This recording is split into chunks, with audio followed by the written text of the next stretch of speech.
Enfin, vous retrouverez Armande Altaï, l'un des grands témoins de la télé-réalité en France. Elle nous livre ses confidences sur ses années de professeur de chant au sein de la Star Academy. Les grands destins du petit écran, c'est maintenant!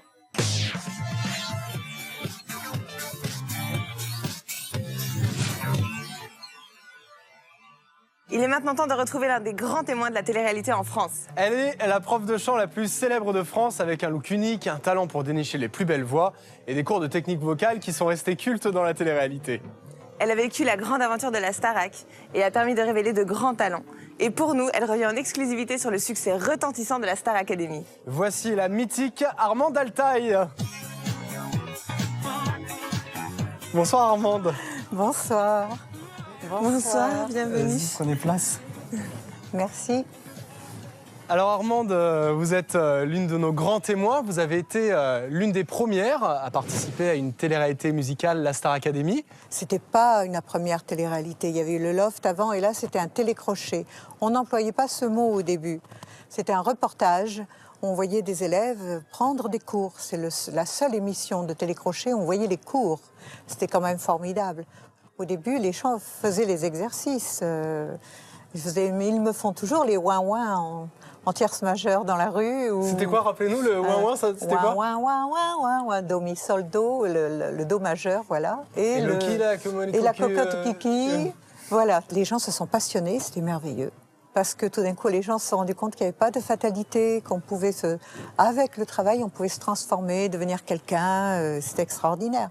Et vous avez des petites anecdotes à nous raconter sur des moments forts Oh, il y en a plein, il y en a plein. Mais chaque fois qu'un élève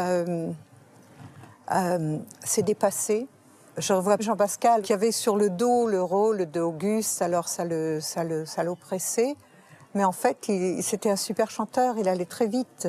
Dès qu'il se détendait, dès qu'il se mettait à danser, il s'apercevait qu'il était dedans et ça, pour lui, c'était une joie énorme. Il s'en va de bar en bar, il n'a plus d'espoir, il ne rentre pas ce soir. Ok, vous arrêtez les filles là-bas. Alors, voilà. Bravo, bravo. Hein. Il y a des moments qui m'ont aussi attristé. C'est le départ de ceux qui avaient mis tous leurs chevaux dans la bataille. Quand vous êtes près d'eux, comme ça, la dernière année, quand j'étais directrice et que je devais annoncer les nominations et qu'on est à quelques centimètres d'eux, qu'on leur dit les choses, on sent... C'est très dur. On sent leur regard, ils sont très jeunes. Avant de connaître le verdict du public, je vais m'adresser au professeur. À ce stade de la compétition, qui s'est le moins distingué ce soir et qui, selon vous, n'a plus sa place pour continuer l'aventure la semaine prochaine? Madame la directrice. Moi, ça m'est très, très difficile parce que je trouve qu'ils ont tous leur raison d'être. Ils sont tellement dans des rues différentes. J'ai beaucoup de mal. Donc pour vous, vous ne voulez pas vous prononcer? Si, ce serait Alice et Gauthier qui ne resteraient pas. Quel meilleur souvenir vous tirez de l'aventure, vous personnellement? Le fait que tout le monde s'est intéressé à la musique. Les chorales se sont remplies, les cours de chant se sont multipliés, tout le monde s'intéressait à la musique. Rien que ça, je trouve ça extraordinaire, grâce à la Starac quand même. Merci Armande. C'est moi qui vous remercie.